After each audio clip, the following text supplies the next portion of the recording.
ẹni tó bá mọ àfáà súnà rí ẹ pé kẹ́ẹ̀kẹ́ lọ fún ẹ bà níwọ̀. Èmi ò fáìtì fún King Dr. Saheed Osupa o, mi ò fáìtì fún wọn, ṣùgbọ́n mo ń gba àfáà súnà nímọ̀ràn.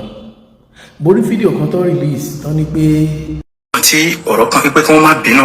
pé kí wọ́n forí jì mí tó sì ṣẹ́jú bàbá wa Akéwùgbàgbọ́ táwọn náà bá mi fi àgbàlagbà ara bẹ gbogbo àwọn tí ọ̀rọ̀ yìí kàn pé kí wọ́n má bínú kí wọ́n forí jì mí. Lẹ́yìn apology video yìí mo rìnrìn àjò lẹ́ni ọdún 17th of April 2026 ìní mo gbọ́ wípé àwọn agbófinró àwọn ọlọ́pàá pẹ̀lú uniform lọ́rùn ni wọ́n wá sí ilé tí mò ń gbé. Wọ́n bá àwọn ọmọ bíbí inú mi àwọn ọmọ kékeré ìkan 13 years ìkan 9 years ẹ̀rù bá àwọn ọmọ yìí wọ́n ń sá kíjokíjo kiri gbogbo inú ilé. Àwọn èèyàn pè mí ládùúgbò pé ó dàbẹ̀ ni pé àwọn kan wọnú kọ́ńpáǹdì wa. Àwọn èèyàn lọ bá wọn tó jẹ́ àwọn security àdúgbò wọn ní ta ni wọ́n wá. Wọ́n ní àáfàá súnà ni wọ́n wá pé àwọn fẹ́ arrest ẹ̀. Kí ló dé kí ló ṣe níbo lẹ ti wá láti wá arrest ẹ̀. Wọ́n sọ wípé àwọn wá láti Kwara State pẹ̀lú aṣọ agbófinró lọ́rùn. Wọ́n fẹ́ wá arrest mi láláì send invitation letter sí mi rárá. Mi ò rí invitation letter o. Lẹ́yìn ìgbà tí wọ́n lọ tán àwọn ọmọ yẹn sá káàkiri àdúgbò ẹ̀rù ń bà wọ́n sun ẹkún ní kíkan àwọn security àdúgbò wọn lọ bá wọn pé kí wọ́n fọkàn balẹ̀ kò sí nǹkan tí ó ṣe wọn àwọn ọmọ yẹn sun ẹkún àwọn ọmọ kéékèèké wọ́n wà nínú òpòrúurú ọkàn. Alhaji Saheed Osupa mo ti sa apology video ṣé o Jamiu àmì Ọlọ́run mo ti sa apology video àmọ́ ẹ rántí o mo sìn yín dáadáa mo sìn yín Alhaji Saheed Osupa iṣẹ́ tẹ̀ lè rán ọmọ bíbí inú yín ilẹ̀ rán mi pẹ̀lú ẹ̀rí wípé ẹ̀ rán mi níṣẹ́ tí ẹ̀ lè rán ọmọ bíbí inú yín tí mo sì ń jẹ́ fún yín aláìgba owó lọ́wọ́ yín. Àwọn tó bá jẹ́ ọ̀gá fún yàn téèyàn bá sìn wọ́n bá yẹn wọ́n máa ń rán yàn ní London Amẹ́ríkà umura àbí Mẹ́kà ẹ̀yin ọ̀ràn mi ẹ̀ wá fẹ́ ràn mí ní ẹ̀wọ̀n. Àwọn nǹkan kan wà gbogbo ìrìn àjò ẹ̀dá láyé yìí èèyàn gbọ́dọ̀ ló mọ̀ràn èèyàn gbọ́dọ̀ máa ronú lẹ́ẹ̀mejì kó tó ṣe nǹkan tí ó bá ṣe. Èmi ò rọ̀ yín o pé ń tẹ̀ sọ ọ̀dàbọ̀ mo rí fídíò tẹ drop nínú fídíò yẹn ẹ sọ wípé wọ́n sọ nǹkan kan pé Alhaji King Dr. Saheed Osupa sọ nǹkan pa àfáà Jamiu àmì Ọlọ́run ẹ wá ní ẹ play voice yẹn ẹ wá ètò mo wá fẹ́ sọ̀rọ̀ ní lórí gangan ni wípé ẹni pé àwọn iṣẹ́ kan bẹ Alhaji King Dr. Saheed Osupa tí wọn ò lè rán ọmọ bíbí inú wọn tí wọ́n ń ràn yín tẹ̀ sí ń jẹ ẹ sì ní evidence láì tí ì sọ ọ̀pọ̀lọpọ̀ tí wọ́n jọ lọ́pọlọ tí wọ́n lọ́pọlọ jùlọ wa lọ àti jùlọ ẹ̀yin tẹ́ ń sọ̀rọ̀ gàgà lọ ọ̀pọ̀lọpọ̀ ni wọ́n ti mọ irú iṣẹ́ tó lè jẹ́ wọ́n ní kẹ́ lọ pààyàn wa ẹ̀ló sẹ́dọ̀ àìpé wọ́n ní kẹ́ lọ pààyàn tẹ́ ẹ pa ẹ̀ka sí ẹ nídìí ẹ tètè tú ẹ̀yin ní òkùnkùn lọ kọ́ free nígbè pé wọ́n rán yín ni àwọn kankan bẹ́ẹ̀ tó pé ẹ̀kan mú kan option méjì ló wà lẹ́yìn bótẹ́ ẹ̀ ní láti máa ṣe méjèèjì kò sá oko ilé ló gbé àbókò ó ní méjèèjì ẹ̀dì kan mú sẹ́tọ́ àìpé apology lẹ́fẹ́ ṣe tẹ́fẹ́ settle matter láàrin ẹ̀yà àtàwọn tẹ́ ẹ rò pé ẹfẹ́ nu gate ẹ̀ ṣe lọ sórí apology yẹn direct kẹ́ dúró sórí ẹ̀ tó bá yẹ pé wọ́n frustrate yín náà ni o tó bá yẹ pé wọ́n rán ọlọ́pàá sí yín náà ni o tó bá yẹ pé wọ́n ṣùgbọ́n tó bá ṣe wípé àṣírí gangan tó wà láàrin yín lẹ́fẹ́ tú ẹ̀tù aráyé tó bá fẹ́ kẹ́kọ̀ọ́ bẹ́ẹ̀ wọ́n á kọ́ ìgbésẹ̀ tíjọba bá fẹ́ gbé ẹ jẹ́ kó fi òfin gbé everybody ẹ jẹ́ kó fòfin gbé everybody bó ṣe ẹgbẹ́ sí lọ wájú tẹ̀lú ẹ̀yìn bí ọkọ̀ tí ó yọ kọ̀ kótó ẹ̀ ń kira yín mọ́ fàyè ẹ̀dẹ̀ máa òpin jọ́tẹ̀ ti dọ́rọ̀ yìí lẹ̀ àwọn bloggers mélòó ló ń dragi Alhaji King Dr. Saheed Osupa kì í ṣe pé ń fowó bribe wọn but ìka tí kàbá rojọ́ ìka kan ní ó dà ìgbà táàrin yín jọ dùn tó wó iyebíye jọ ń dà yín pọ̀ bí onílàkà ìṣe bá rò nìyẹn bí ọ̀pọ̀lọpọ̀ nǹkan ní jọ ń dà yín pọ̀ ní làwọn àṣírí tí ń bẹ láàrin yín ni ló fi ṣòro sáàrin yín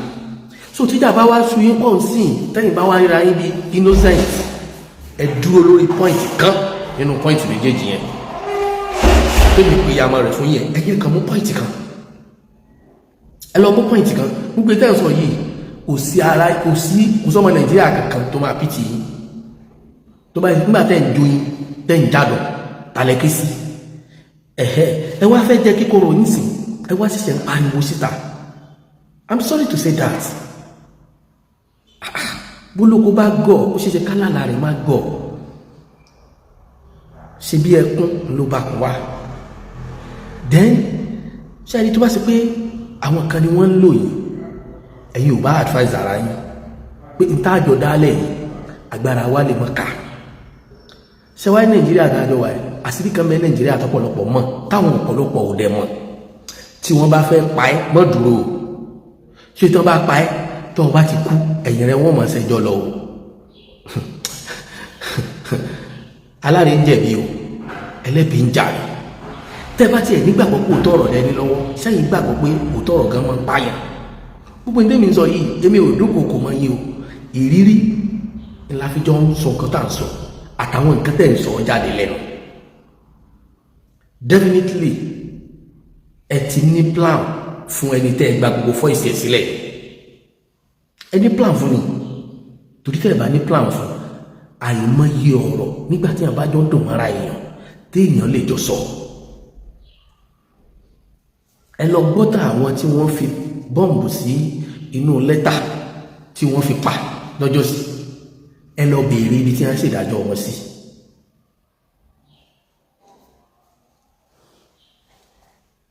èmi kàn rọ̀ yìí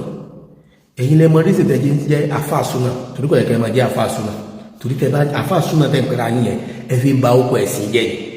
pẹ̀lú gbogbo òrìn àjò tẹ́ ẹ lẹ́ẹ̀rìn wípé wọ́n rán yín ní iṣẹ́ tí wọ́n lè rán àwọn ọmọ wọn so tó bá fi mú owó yín tẹ́ fi ń jẹ́rú iṣẹ́ bẹ́ẹ̀ ẹ lọ yọ àfáà kó owó kọ yín débi pẹ́ fi súnà sí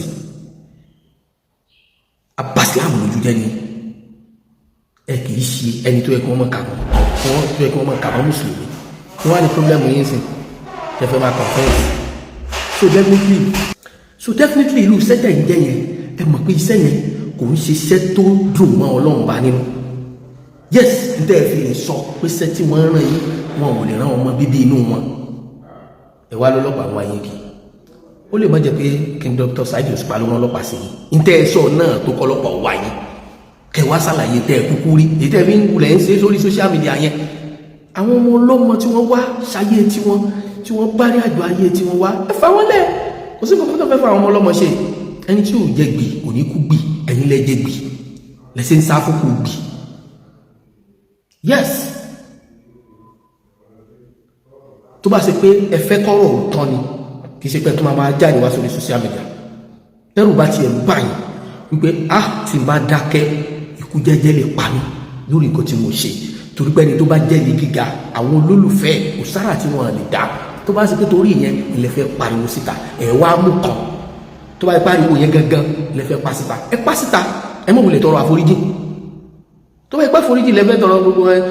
mọ́mọ́ kí n gba góòlì kìnní kan bá mi tọrọ àforíjì kìnní kan bá mi tọrọ àforíjì ẹ wá ṣe bí èkúté ẹ ń jẹyàn ẹ̀dẹ̀ ń fẹ́ látẹ́gùn fúnra tó bá yẹ pé ẹni tí ò nípa nínú ayé ni bàbá tẹ bá ṣe irú ẹ yóò fẹ̀yìn látẹ́gùn ká tó pẹ́ ni tó nípa nínú ayé ẹ wo gbogbo bọ́dì tẹ́ ń gbé kọ́ síbẹ̀ gbé kọ́ bọ́dì lọ́dọ̀ Alhaji Wasiu Alabi Pasuma ẹ gbé wọn kọ́ bọ́dì pé kó lè di wàhálà kó lè di woro sí woro kílẹ̀ àti ìbò ẹ gbé wọn kọ́ bọ́dì lára bàbá wa Alhaji Kọ̀ní tí àyìnlá ẹ bọ̀ dáhùn pé fọ́ìsì wọn ni kílẹ̀ wá mú bọ̀ bẹ́ẹ̀ ṣó ní káwọn yẹn gádà kan sọ́pọ́tì yín kẹjọ máa jà àwọn ẹ̀dá kan bẹ nínú ayé kódà tó báyìí pé wọ́n chìtì ẹni ó fi wọ́n lẹ̀ fọ́lọ́run ni pé kọ́lọ́run ó ṣèdájọ́ lórí wọn wà wá gégùn fún wọn tó bá mọ̀ pé yes ó wà lórí òdodo ọlọ́run tó báyìí pé ọlọ́run dẹ̀kọ́ nígbàgbọ́ ẹ̀dẹ́ rọ̀ tó bá ṣe pé ògùn lákàyè ni tó bá ṣe pé Ṣàngó ni tó bá ṣe pé Jésù Kristi ni tó bá ṣe pé Bíbélì ni ọlọ́run lágbájá ọmọ lágbájá má ṣàdúrà méjì kà má ṣe ẹyọkan yẹn má ṣe wúyẹ ẹyọkan yẹn lágbájá ọmọ lágbájá ó lépa ẹ̀mí mi lórí ẹ̀bí tí wọn náà bá ní fi bàjá náà ṣèrójú ẹ̀fà aráyé kì í sí pé kó wá máa lọ yọ kó wá máa ṣe àwọn voice note tẹ́ẹ̀tì jọ sí ti pẹ́ tó ti dùn mọ́ra yín wàhálà ẹ̀ nìbọnú ẹ̀ ẹ̀yin gẹ́gẹ́ fúnra ara yín ẹ̀ nìbọnú ẹ̀ ẹ̀ẹ̀kan ló mọ̀ràn ni tàbí tó wáyé pé gbogbo tẹ́ ń ṣe yìí ẹ̀ẹ̀kan lọ bá wọn lọ́ọ̀yà tí kì í ṣe pé wọ́n á gba owó lọ́wọ́ yín wọ́n á parọ́ fún yín ẹ béèrè kí ni implication rẹ̀ ẹ béèrè pé kí ni repercussion rẹ̀ ẹ béèrè pé òfin wo ló dé yìí òfin wo ló tú yín tó bá fẹ́ yín lójú tán pátápátá ṣe báwọn kan bẹ̀ tí ń jà fẹ́ tọ̀ ọmọnìyàn ẹ lọ kẹjọ yín bá wọn social media ó bá yín dákun ni wọn ní yọ̀nà lọ́rùn yín tó bá wù yín inú mi ó dùn ẹ̀yin lórí ẹ bá mi ṣí ẹ láìpẹ́ kó dọ́dọ̀ àfàsùn náà kò sí kankan èmi ò níná Saheed Osupa ò níná tí ó fi mí sí o wọn àdẹ̀ lálùjá náà tí wọ́n fi mí wọ̀ ìṣe àìmí ò lè expect ìyòwé kankan lọ́dọ̀ wọn tí wọ́n bá ṣe fún mi máa gbà ṣùgbọ́n tí wọ́n bá ṣe fún mi lóye mi ì sọ yìí láti pé but bó ṣe rí kódà kó mọ̀ jẹ́rú Saheed Osupa mo ní policy kan bóyá àwọn èèyàn mọ̀ mọ̀ bóyá àwọn mọ̀ mi whatever ẹni tó bá ga láyé tó jíjẹ́ èèyàn gíga tó láàgùn kó tó ga tọ́lọ́ ń bá ń bínú sótọ̀ mi ní bá bí mi ní bọ́lọ́ ń bínú o torí pé ọlọ́run ò ní permanent customer so ẹni àdánwò bá ń January ó lè rí December kó dìde o so èmi gẹ́gẹ́ fún ara mi ṣé mo mọ̀lẹ̀ tí ó mọ́la nípa mi ṣé mo mọ̀ nǹkan táwọn èèyàn fẹ́ sọ nípa mi tí ò lè rúṣẹ́ mọ́ ń bà mí pé tẹ́ni tó bá gagán bá fẹ́ wálẹ̀ kó mọ̀ já tọwọ́ mi torí pé mi náà bẹ́ lọ́hùn pé ìwọ̀nba bí tí mo gàdé yìí wọ́n ayé mi bẹ́ lọ́hùn kí n já wálẹ̀ mo lè gbàdúrà káwọn ọmọ mi tó ju mi lọ wáyé náà ti máa pé kó rí ẹnìkan bàjẹ́ tíjà bá ń bẹ́ bẹ́ẹ̀ parí tó jọ wà láàrin ara yín ẹ̀yin lẹ mọ̀ tẹ́ ẹ jọ fà débẹ̀ ẹ̀yin lẹ mọ̀ orú dídò tó jọ dùn mọ́ yín tẹ́ ẹ fi jọ rìnrìn àjò débi tẹ́ ẹ rìn dé tá a bá ń sunkún àmọ́ rí náà lórí tẹ́ ẹ lọ gbọ́n tẹ́ ẹ fa àgbọ̀ kan ta ló kọ́ yín àwọn owó náà ń tì àwọn owó làdfáìsà yín tẹ́ bá fẹ́ bá máa nù yí jà ẹ bàjá ẹ dúró tán ṣe bó ṣùọ̀ fún yín ẹ fèsì ebe ti rí tán ebe mà sí rí ẹ at least ó yẹ kẹ́ ẹ̀mí wọ́ rẹ̀ gan pé at least a bá da omi kẹ́nẹ́ kan sí la agbára rẹ̀ gbọ́dọ̀ bàjẹ́ ó ti yẹ kẹ́ ẹ mọ gbogbo èèyàn pẹ̀lú bí tẹ́ ẹ jọ bọ́rọ̀ dé síbí òun ní sọ tinú rẹ̀ fún yín ìlàfẹ́ ní káwọn èèyàn tí wọ́n bá lóògùn Yorùbá kò ní bàjẹ́ fún Yorùbá láíláí Yorùbá ní ìfura nílò oògùn àgbà tó lóògùn tí ò nífura irú wọn ìgbẹ́ kú sangangan wọn máa ń kú aláìsí Saheed kí n tọ́jú Saheed Osupa àwọn lè lóògùn kan ní gbogbo nǹkan kan lágbára ṣùgbọ́n wọn nífura tó jẹ́ máa nífura ní ẹ̀tẹ́ sọ̀rọ̀ fún tẹ̀jú dé sí padà ó ti yẹ kẹ́ ẹ̀ mọ̀ pé nǹkan bẹ́ẹ̀ bẹ́ẹ̀ àfáàsúná ẹrù dáadáa o tó bá dọ́dọ̀ yìí.